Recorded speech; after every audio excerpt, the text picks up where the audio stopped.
Assalamualaikum warahmatullahi wabarakatuh. Perkenalkan, kami dari kelompok 2 2025B Universitas Negeri Surabaya akan mempresentasikan materi mendeskripsikan data, menampilkan dan menjelajahi data.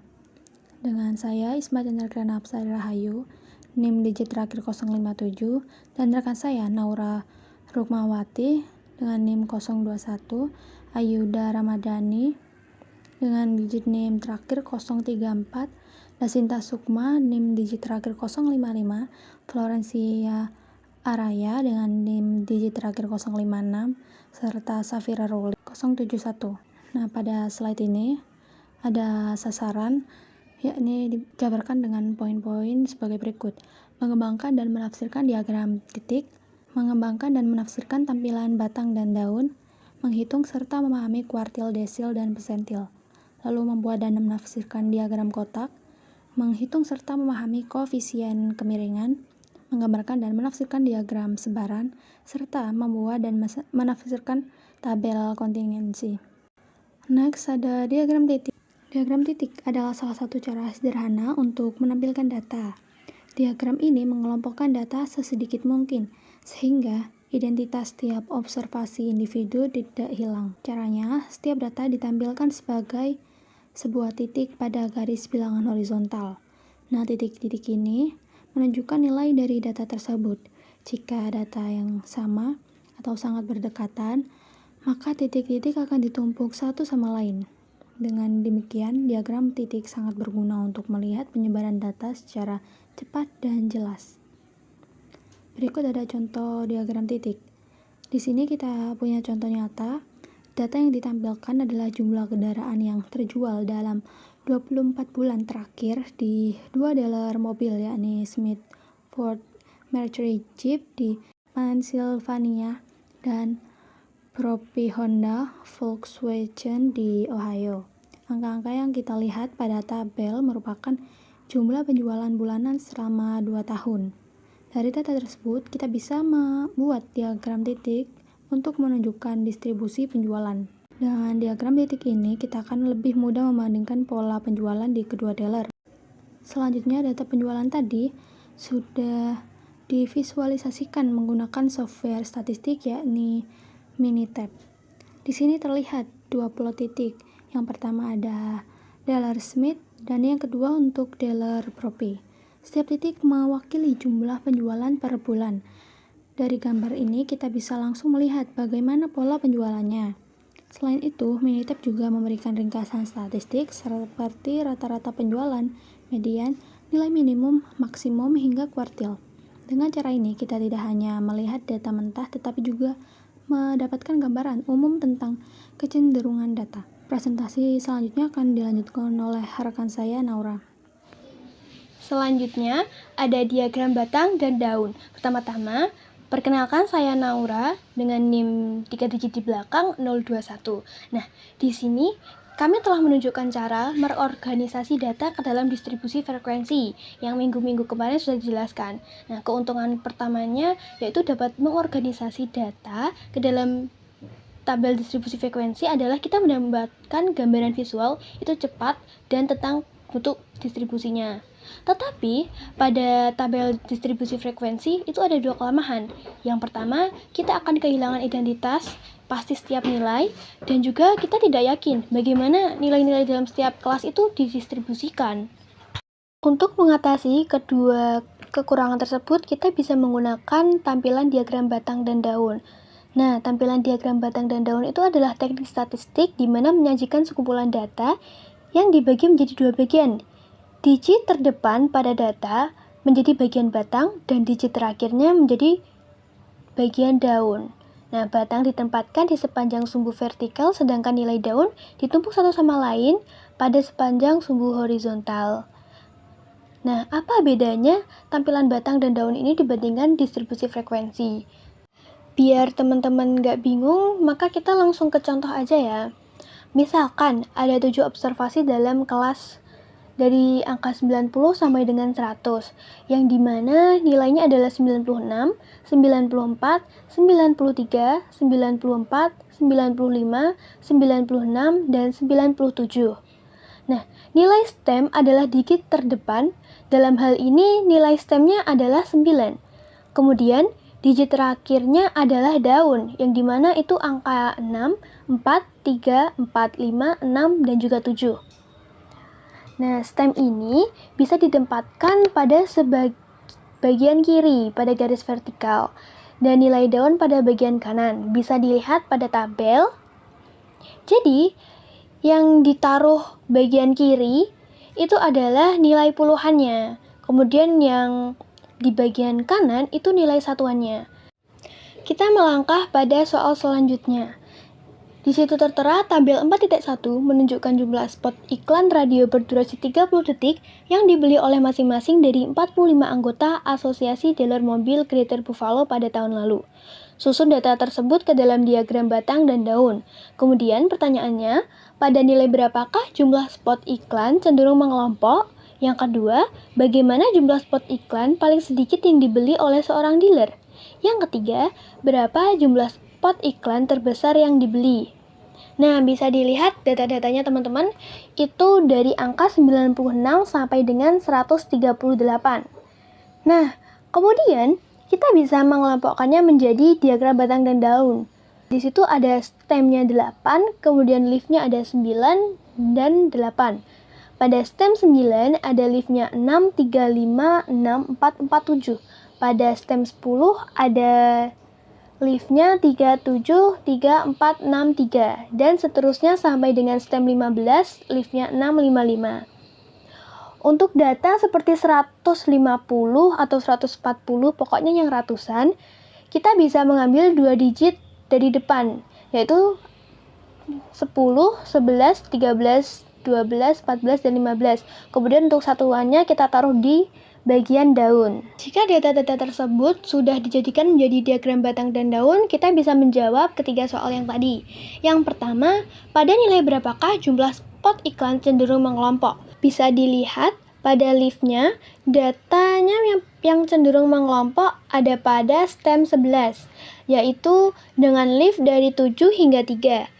Kemudian untuk pertanyaan yang kedua, berapa jumlah spot iklan paling sedikit yang dibeli oleh seorang dealer? Spot iklan paling sedikit untuk yang dibeli oleh seorang dealer ada pada stem 8, dengan leafnya hanya 2, yaitu 8 dan 9. Kemudian pertanyaan yang ketiga, berapa jumlah spot iklan terbesar yang dibeli? Bisa kita lihat untuk spot iklan terbesar yang dibeli ada pada stem 11. Selain pada diagram batang dan daun, kita juga dapat menghasilkan informasi ini dengan perangkat lunak Minitab. Nah, variabel ini diberi nama spot. Output Minitab ada di bawah pada gambar ya. Nah, kita dapat menemukan perintah Minitab yang akan menghasilkan output di akhir gambar. Solusi Minitab ini menyediakan beberapa informasi tambahan mengenai total kumulatif. Pada kolom sebelah kiri nilai stem, terdapat angka-angka seperti angka 2, 9, dan juga 15, dan seterusnya. Angka 9 ini menunjukkan bahwa terdapat 9 observasi yang terjadi sebelum nilai 100. Nah, angka 15 menunjukkan bahwa terdapat 15 observasi yang terjadi sebelum angka 10, 110. Kira-kira di pertengahan kolom, angka 9 muncul dengan tanda kurung, yang dimana itu menunjukkan bahwa nilai tengah atau median muncul pada baris tersebut, dan terdapat 9 nilai dalam kelompok ini. Kita bisa menggambarkan nilai tengah sebagai nilai di bawah nilai yang terdapat separuh observasi. Terdapat total 45 observasi, sehingga nilai tengah, jika data diurutkan dari yang terkecil ke terbesar, adalah observasi ke-23, dan nilainya adalah 118. Pada slide kuartil, desil, dan persentil dituliskan bahwa simpangan baku merupakan ukuran dispersi yang paling umum digunakan. Cara alternatif untuk mendeskripsikan penyebaran data termasuk menentukan lokasi nilai yang membagi serangkaian pengamatan menjadi bagian yang sama. Ukuran-ukuran ini meliputi kuartil, desil, dan persentil.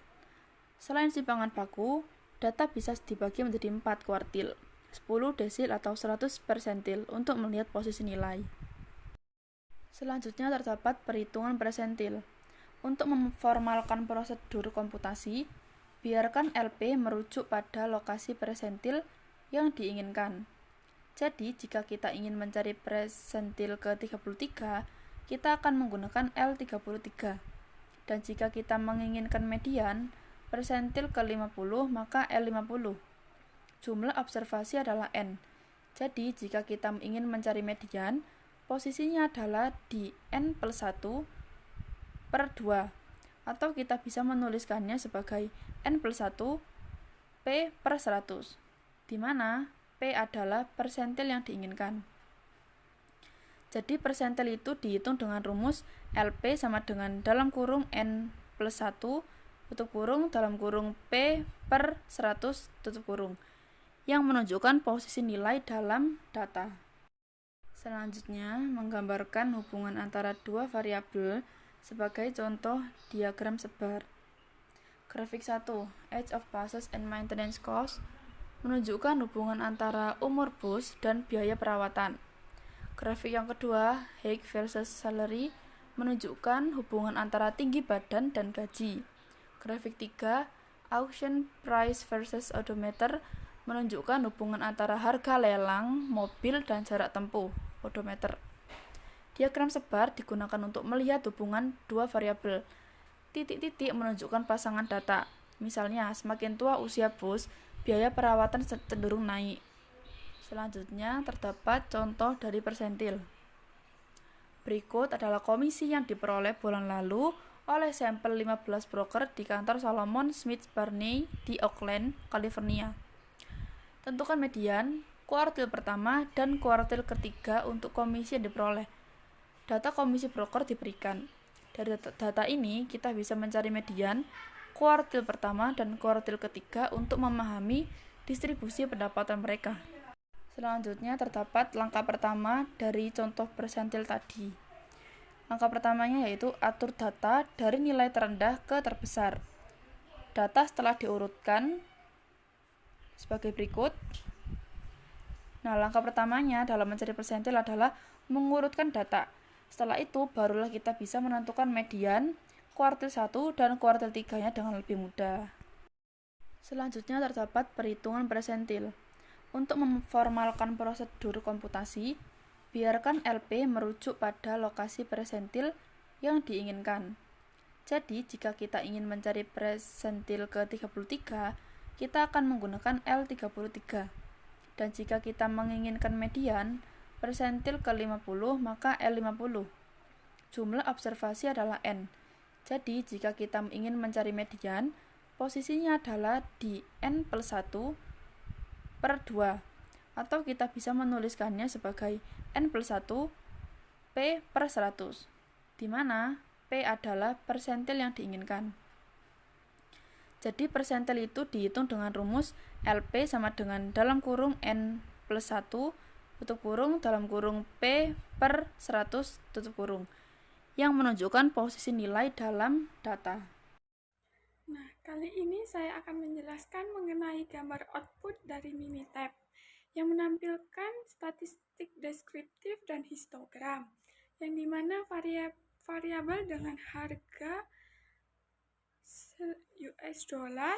Berikut penjelasannya, yaitu yang pertama mengenai statistik deskriptif, di mana jumlah data yaitu 80 dan mempunyai rata-rata 23.218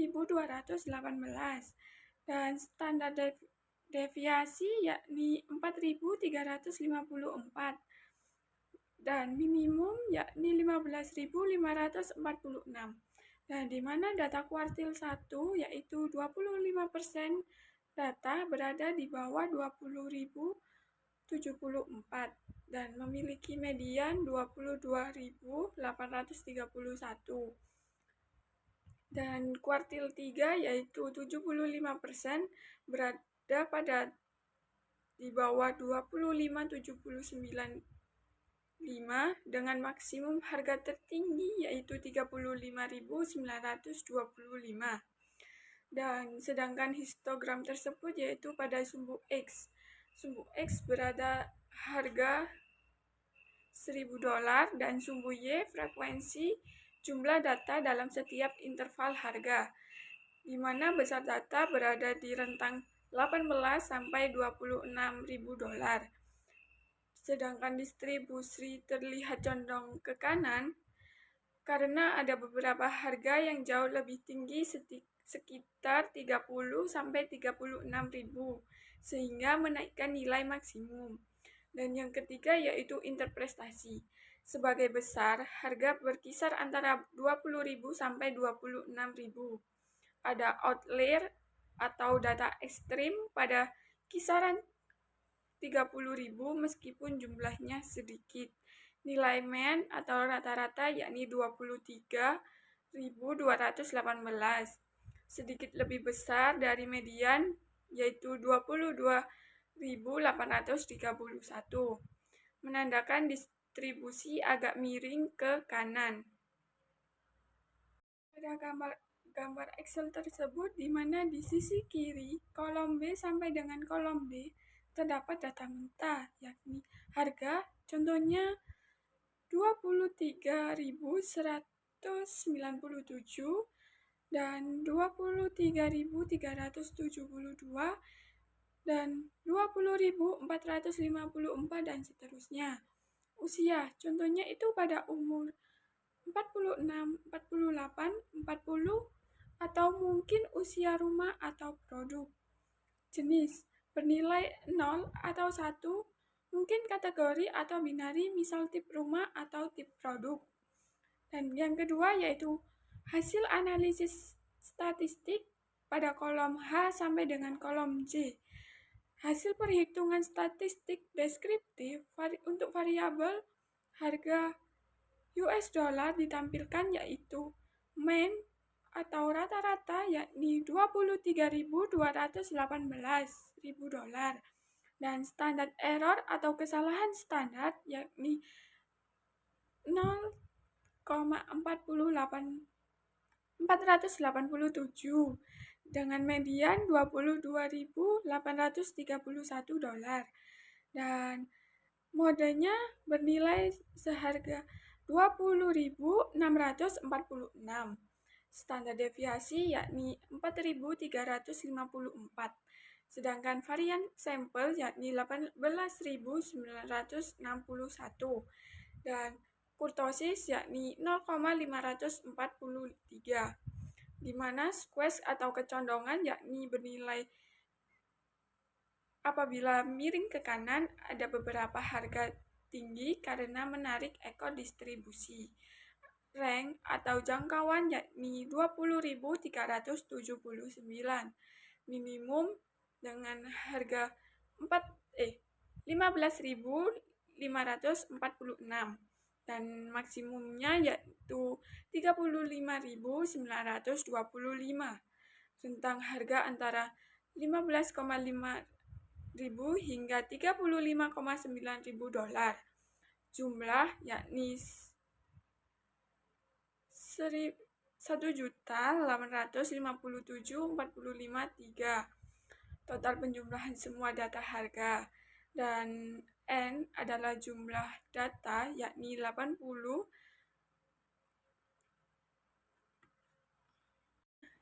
Di sini saya akan menjawab dari slide sebelumnya, yaitu informasi dari box plot.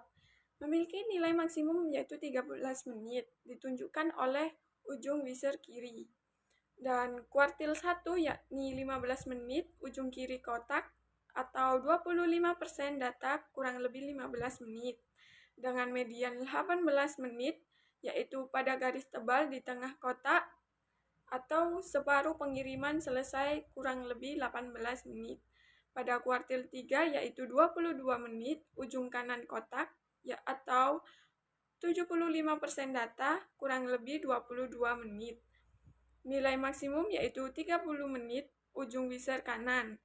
Penyebaran data, rentang atau range, yaitu 30 dikurangi 13 sama dengan 17 menit. Interquartile range, yaitu kuartil 1 dikurangi kuartil 3 dikurangi kuartil 1, yaitu 22 dikurangi 15 sama dengan 7 menit. Sebagian besar, 50% pengiriman memakan waktu antara 15 menit sampai 22 menit. Jadi, dapat saya simpulkan, sebagian besar pengiriman selesai dalam 15 menit sampai 22 menit dengan median 8 menit, artinya setengah pengiriman selesai kurang lebih 18 menit. Beberapa pengiriman bisa sampai 30 menit. Contoh box plot. Alexander Pizza menawarkan pengiriman pizza gratis dalam radius 24 km. Alex pemiliknya. Ia ingin informasi tentang waktu pengiriman. Berapa lama waktu pengiriman biasanya? Dalam rentak waktu, sebagian besar pengiriman akan selesai. Untuk sampel 20 pengiriman, ia menentukan informasi sebagai berikut. Yang pertama, nilai minimum yaitu 13 menit, kuartil 1 15 menit, median 18 menit, kuartil 3 22 menit, nilai maksimum 30 menit. Buatlah diagram kotak untuk waktu pengiriman. Kesimpulan apa yang bisa Anda buat tentang waktu pengiriman tersebut? Nah, selanjutnya yaitu box plot harga jual kendaraan Widner Autoplex yang ditampilkan pada gambar sebelah kanan. Yaitu yang pertama informasi dari box plot. Sumbu Y menunjukkan harga kendaraan dalam ribuan dolar. Dengan median atau garis tengah kotak berada sekitar 22.000 dolar sampai dengan 23.000 dolar. Artinya setengah kendaraan dijual dengan harga di bawah angka ini. Dan pada kuartil 1 kira-kira 20.000 dolar atau 25% kendaraan harganya di bawah 20.000 dolar. Pada kuartil 3 yaitu kira-kira di 26.000 dolar atau 75% kendaraan harganya di bawah 26.000 dolar. Rentang antara kuartil yaitu kuartil 3 dikurangi kuartil 1 yakni 6.000 dolar. Sebagian besar kendaraan memiliki harga rentang 20.000 sampai 26.000 dolar. Dan kedua yaitu pola distribusi. Distribusi agak cenderung ke kanan karena ada satu harga kendaraan yang jauh lebih tinggi dari mayoritas. Kedua yaitu sebagian besar kendaraan dijual pada kisaran 20.000 sampai dengan 26.000 dolar. Sehingga ini dapat dianggap sebagai harga umum atau tipikal. Dan dapat saya simpulkan yaitu harga kendaraan dominan antara 20.000 sampai dengan 26.000 dolar dengan median sekitar 22.000 sampai 23.000 dolar. Ada outlier dengan harga jauh lebih tinggi yakni 35.000 dolar dibanding mayoritas tersebut. Kecondongan. Yang pertama, bab 3 ukuran lokasi sentral. Untuk sekumpulan observasi yaitu mean, median, dan modus. Dan ukuran penyebaran data misalnya rentang dan deviasi standar diperkenalkan. Dan yang kedua, karakteristik lain dari sekumpulan data adalah bentuknya. Dan yang ketiga yaitu ada 4 bentuk yang umum diamati. Yang pertama simetris, yang kedua miring positif, yang ketiga miring negatif, dan yang terakhir bimodal. Nah, selanjutnya akan dijelaskan oleh rekan saya. Selanjutnya ada kemiringan rumus untuk komputasi. Koefisien kemiringan dapat berkisar dari -3 hingga 3. Nilai mendekati -3 seperti -2,57 menunjukkan kemiringan negatif yang cukup besar. Nilai seperti 1,63 menunjukkan kemiringan positif sedang. Nilai 0 yang akan terjadi ketika nilai rata-rata dan median sama, menunjukkan distribusinya simetris dan tidak ada kemiringan. Ini yang rumus yang ditampilkan. Yang pertama, Pearson coefficient of skewness, membandingkan selisih rata-rata dan median terhadap simpangan baku. Yang kedua, the software coefficient of skewness, rumus statistik yang umum digunakan program software untuk menghitung skewness. Selanjutnya ada gambar bentuk distribusi data. Yang pertama ada simetris, kurvanya berbentuk lonceng seimbang. Contohnya pada data usia, data tersebar merata di kiri dan kanan. Yang kedua ada positively skewed, itu bentuknya ekor data memanjang ke kanan mean lebih besar daripada median. Banyak nilai kecil, sedikit nilai sangat besar. Yang ketiga ada condong negatif, ekor memanjang ke kiri, median lebih besar daripada mean. Banyak nilai tinggi, sedikit nilai sangat rendah. Yang terakhir ada bimodal, memiliki dua puncak, menandakan dua kelompok data dominan. Contohnya diameter luar suatu produk. Berikut ini adalah laba bersaham untuk sampel 5 perusahaan perangkat lunak pada tahun 2005. Laba bersaham diurutkan dari terkecil hingga terbesar. Rata-rata jumlah semula nilai 74,26 dibagi 15 dengan 4,9. Yang kedua ada median ada jadi 3,18. Yang ketiga ada seimbangan baku sampel.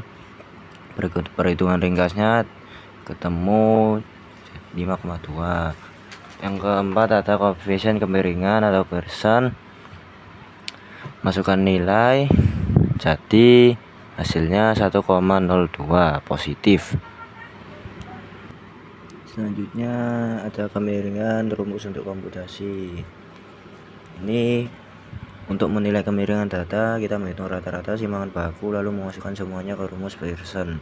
Dari perhitungan, rata-rata laba bersaham adalah sekitar $4,95, median $3,18, dan simpangan baku $5,22. Hasil koefisien kemiringan sekitar 1,02 yang bernilai positif, artinya distribusi laba bersaham condong ke kanan. Sebagian besar perusahaan memiliki laba relatif rendah, tetapi ada beberapa dengan laba jauh lebih tinggi sehingga menarik rata-rata ke arah nilai besar. Ini adalah box plot harga kendaraan Winner Autoplex yang dibuat di Minitab. Grafik menunjukkan sebaran harga cukup lebar dengan median di tengah, distribusi relatif seimbang, dan satu outlier yang menandakan ada kendaraan berharga jauh lebih tinggi dari yang lain. Selanjutnya yaitu menggambarkan hubungan antara dua variabel. Salah satu teknik grafis yang kami gunakan untuk menunjukkan hubungan antara variabel disebut diagram sebaran. Untuk menggambar diagram sebar, kita membutuhkan dua variabel. Kita mengskalakan satu variabel sepanjang sumbu horizontal, sumbu X grafik, dan variabel lainnya sepanjang sumbu vertikal, sumbu Y. Selanjutnya menggambarkan hubungan antara dua variabel, contoh diagram sebar Excel. Dalam pendahuluan bab 2, kami menyajikan data dari Auto USA. Dalam hal ini, informasi tersebut berkaitan dengan harga 80 kendaraan yang terjual bulan lalu di lokasi Winner Autoplex di Raytown, Missouri. Data yang ditampilkan mencakup harga jual kendaraan serta usia pembeli. Apakah ada hubungan antara harga jual kendaraan dan usia pembeli? Apakah masuk akal untuk menyimpulkan bahwa kendaraan yang lebih mahal dibeli oleh pembeli yang lebih tua? Selanjutnya, pada gambar yang ada dalam layar menunjukkan contoh diagram sebar di Excel yang menggambarkan hubungan antara dua variabel, yaitu usia pembeli pada sumbu X dan harga jual kendaraan pada sumbu Y. Dari grafik terlihat bahwa semakin bertambah usia pembeli, harga kendaraan yang dibeli cenderung lebih tinggi, sehingga dapat disimpulkan ada hubungan positif antara kedua variabel tersebut. Selanjutnya yaitu materi tentang tabel kontingensi. Diagram sebaran mengharuskan kedua variabel setidaknya berskala interval. Bagaimana jika kita ingin mempelajari hubungan antara dua variabel ketika salah satu atau keduanya berskala nominal atau ordinal? Nah, dalam hal ini kita menghitung hasilnya dalam tabel kontingensi. Tabel kontingensi adalah tabel yang digunakan untuk mengklasifikasikan pengamatan menurut dua karakteristik yang dapat diidentifikasi. Selanjutnya yaitu contoh untuk tabel kontingensi. Sebuah perusahaan jendela prarakitan memproduksi 50 jendela kemarin. Pagi ini, inspektur jaminan kualitas meninjau setiap jendela untuk semua aspek kualitas. Setiap jendela diklasifikasikan sebagai dapat diterima atau tidak dapat diterima dan berdasarkan shift produksinya. Oleh karena itu, kami melaporkan dua variabel pada satu produk. Kedua variabel tersebut adalah shift produksi dan kualitas. Hasilnya dilaporkan dalam tabel berikut. Nah, dari tabel terlihat bahwa dari total 50 jendela yang diproduksi, 44 jendela berkualitas baik dan 6 jendela cacat. Dengan distribusi kualitas yang berbeda pada shift pagi, siang, dan malam, tabel ini membantu kita melihat pola kualitas produksi berdasarkan shift kerja. Demikian presentasi dari kelompok kami. Semoga apa yang kami sampaikan dapat bermanfaat dan bisa menambah wawasan. Kami ucapkan terima kasih. Wassalamualaikum warahmatullahi wabarakatuh.